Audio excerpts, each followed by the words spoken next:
Okay, so this is where I fill the Jinhao 992 fountain pens, the set of 6 that came in different colors.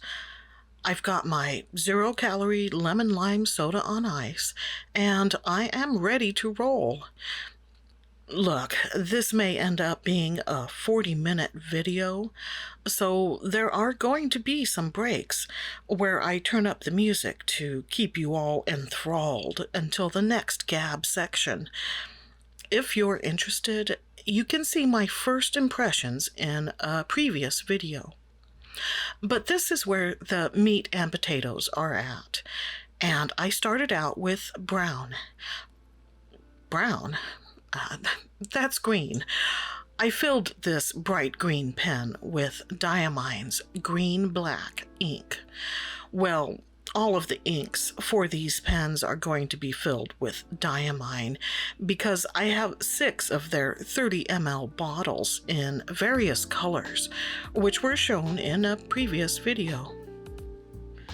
This entire footage from start to finish is double speed because in real time it was 2.5 hours long, but that included the sample writings and sketches as well.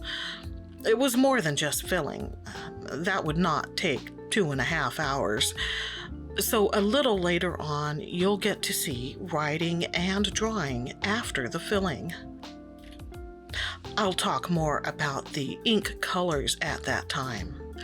For now, I'll go over the filling process. These pens each came with a converter. That's a piece inside the barrel that holds the ink, and it's an alternative to using a pre-filled cartridge. I choose to not use cartridges because I like to have more options when it comes to ink selection. The converter has a piston that draws ink into the reservoir. Just submerge the nib into your ink bottle, turn the knob, wipe the nib, and voila! You've got a filled fountain pen ready to write. As we go along, you might notice that my fingers don't end up entirely covered with ink, and that's because I had a box of tissues handy. But be aware, you'll likely get plenty of stained fingers. It's just the price you pay to play with ink, but it can be minimized by using precautions. Plus, most fountain pen inks, such as these, are not permanent, so if you get inky fingers in the morning, by happy hour, it'll be like it never happened.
During the filling process, you can see a red splattered mug occasionally enter frame as I place each filled pen into it.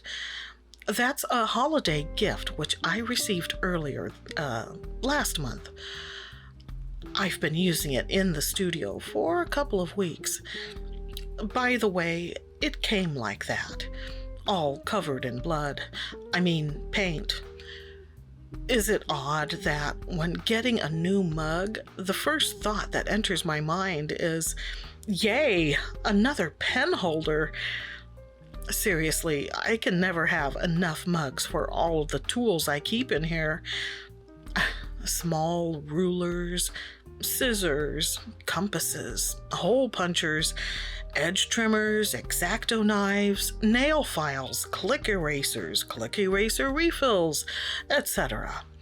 So I was delighted to receive not one, but 2 new mugs. The other one is at my computer station. It holds a cloth for wiping down my surfaces.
This is an Apica notebook, and it's made in Japan.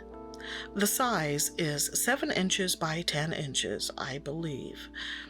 Page count is, it's 33 sheets, which makes it 66 pages.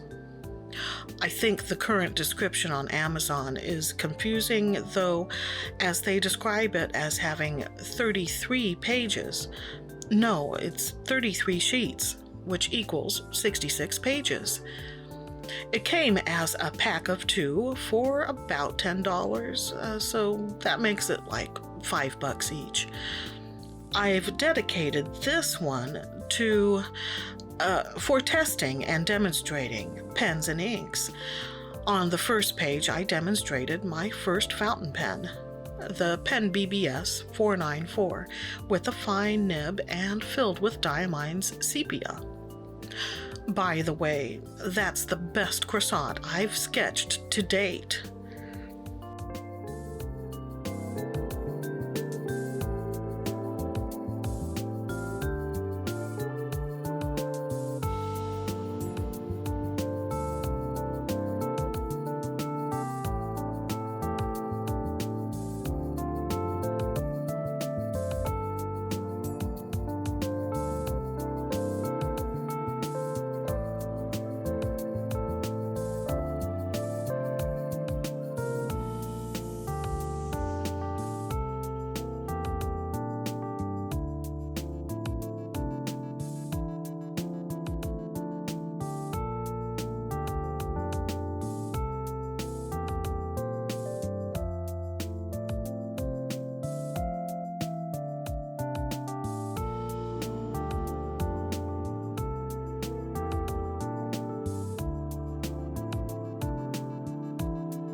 So this paper is nice. It's very smooth. I understand notebooks like this are available in lined, blank, dot grid, even graph versions. I had done some searching around, and this is one of the more affordable options I could find for fountain pen friendly paper, that is. Now, I've been using my fountain pens on regular spiral bound notebooks, and they've worked okay. The main issue for me has been that the cheap paper is very thin, and there's been a lot of show through. I'm not sure if that's the correct term. This Apica paper doesn't seem that much heavier or thicker. Smoother and sturdier, yes, but not much thicker. And you'll see on the backside there are some spots that show through. But that's understandable because it's mainly where I went over the same areas multiple times while sketching. And I also take into account that I included washi swatches.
This page is the Jinhao 992 with Diamine's green black ink. Speaking of divinity, during the holiday season, a See's Candies pop-up store showed up in our shopping mall, so we went there a couple of times to pick up gifts. Of course, they hand out a free sample. Actually, they gave us 2 samples each. Maybe they liked the cut of our jib. Or maybe we looked extra hungry. Or maybe it was store policy. That was probably it. Anyway, one of my favorites from See's has always been their chocolate-covered divinity. I think of divinity as a lighter and fluffier nougat. I know it has a lot of egg whites. I guess I should have paid attention to what I was writing a moment ago, but all of that is beside the point. Namely, that I don't really know what a pile of divinity looks like, just mounted on a platter. So, artistic license.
I do like these Jinhao fountain pens, the 992 model at least.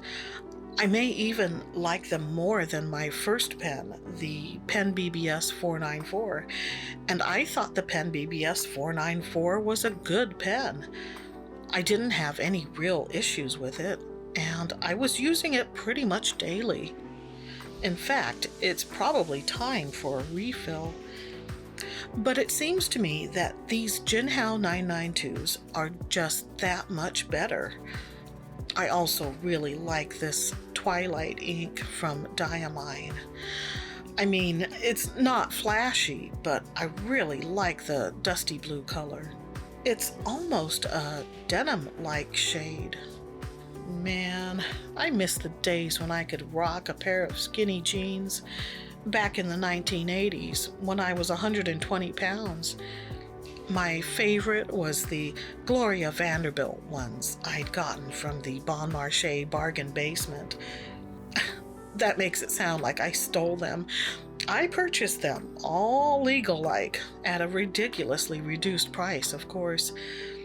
At the time, there was an urban legend going around where someone died from having their snug, wet jeans shrink on them. Not sure how that one started. Perhaps by someone who really wanted bell-bottoms to stick around.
Now, obviously, this would be the black muscat variety, not the white one.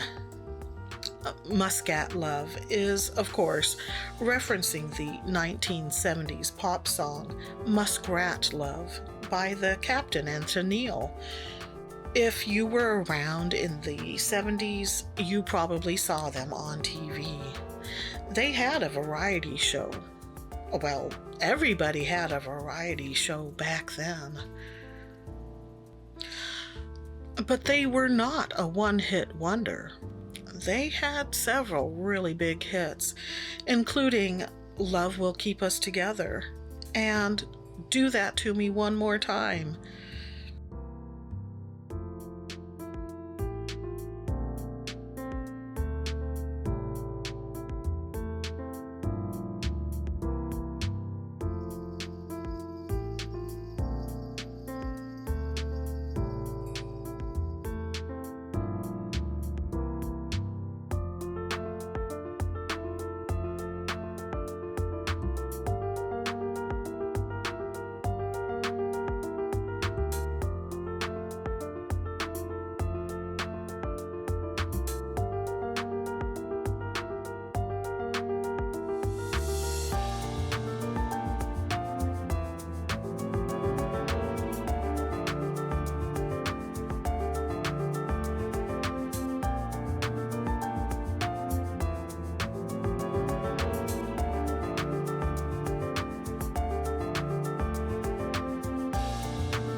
This page is Diamine's Sepia, as on the first page, but this time with the Jinhao 992.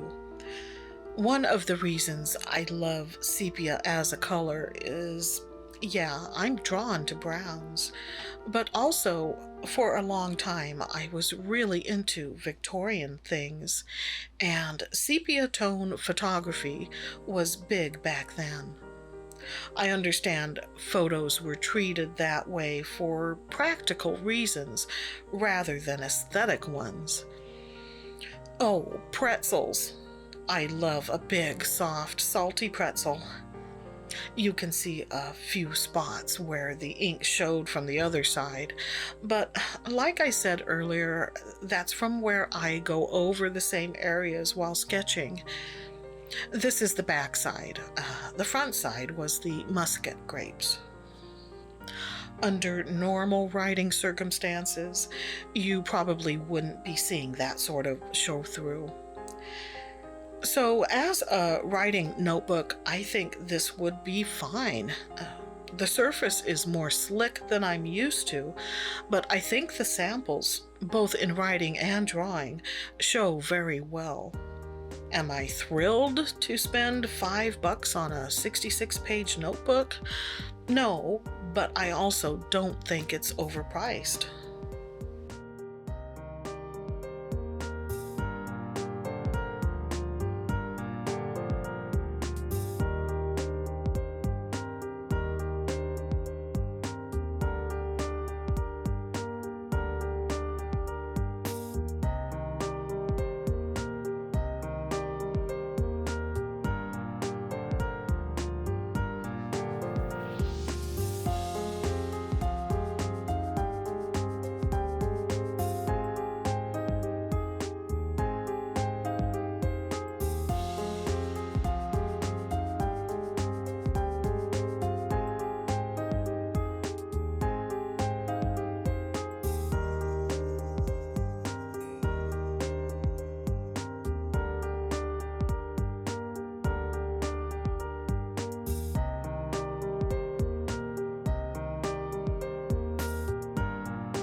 For the lovely ancient copper ink, I thought that would go well with the orange pen. It's kind of funny to think of matching pens to inks, but there it is. That's part of the fun, right? Of course, there are other ways to make a match, and those involve taking into consideration the individual characteristics of your pens, nibs, and inks. Things like size, flex, and viscosity, for example. But I'm a ways away from understanding the finer points of pen and ink combinations.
You may have noticed that I sometimes splatter, and I'd like to share with you the finer points of that procedure. Usually, the first series of splats are pure, undiluted ink. Then I dip the brush into water for subsequent desaturated splattage. And since I like to pretend that I've accidentally spilled ink all over my work, I go, "Oh no!" and dab at it with a tissue in an effort to minimize the damage. Hey, we artists have to get our jolly somehow. Yeah, for this notebook, I did not care how sloppy my sketching was, so I just went at it.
As in previous videos, I transcribed an entry from the Food Lover's Companion. I have a physical copy and used it for reference just out of frame. It's a cute little book, soft bound and chunky. There are no illustrations, just descriptions of culinary terms, but it has come in handy on countless occasions. A link is in the description. That reminds me, I received my first Amazon affiliate payment not too long ago, making it possible for both producer Mike and I to enjoy a couple of seasonal coffees while out and about during our holiday shopping. We don't often do fancy coffees, so it was a celebratory treat.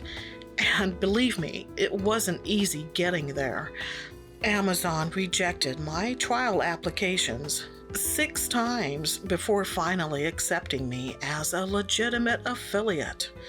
So thank you to everyone who has clicked on those links. We sure showed them.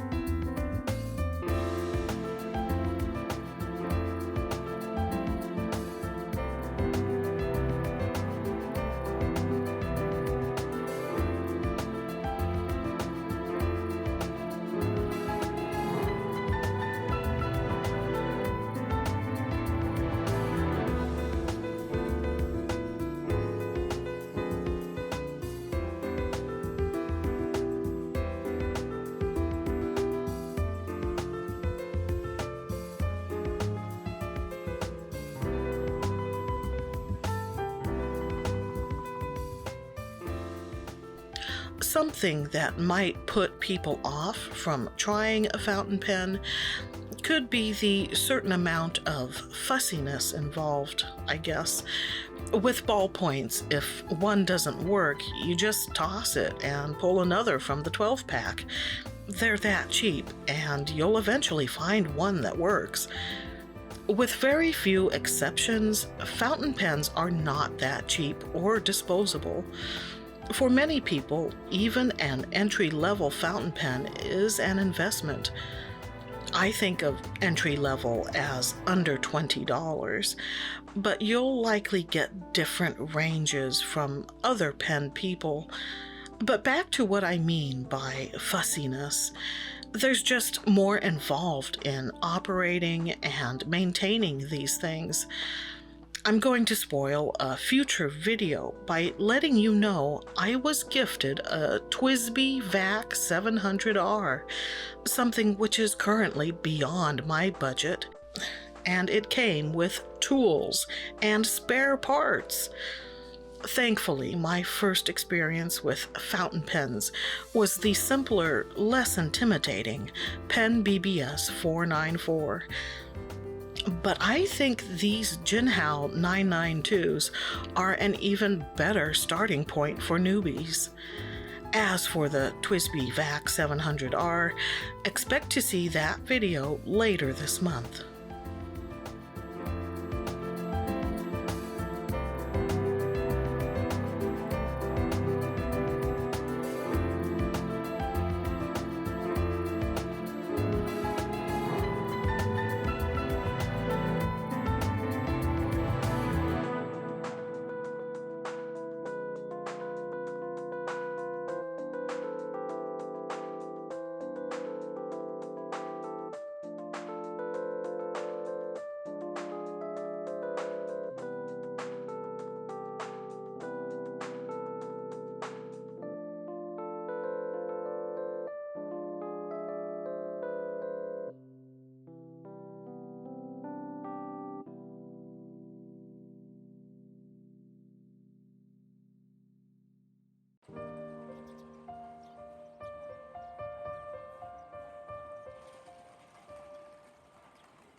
You may be wondering, but Irene, I started watching your channel for the watercolors.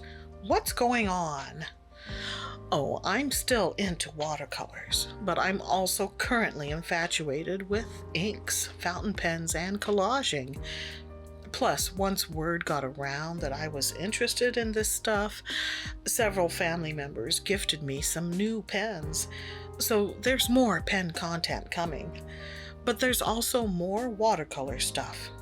In fact, I'm preparing to redo my watercolor swatch cards, all 100 plus of them. Just a reminder that I am relatively new to fountain pens, so if you saw me doing something weird or wrong, go ahead and say so. I have filled more than a few pens by this time, though, so I'm not completely green, although I do love greens. But hopefully, sharing this footage will help to make other newbies feel more comfortable. Don't be scared. Fountain pens are your friends. I'm happy to share this fill, write, and sketch session with you.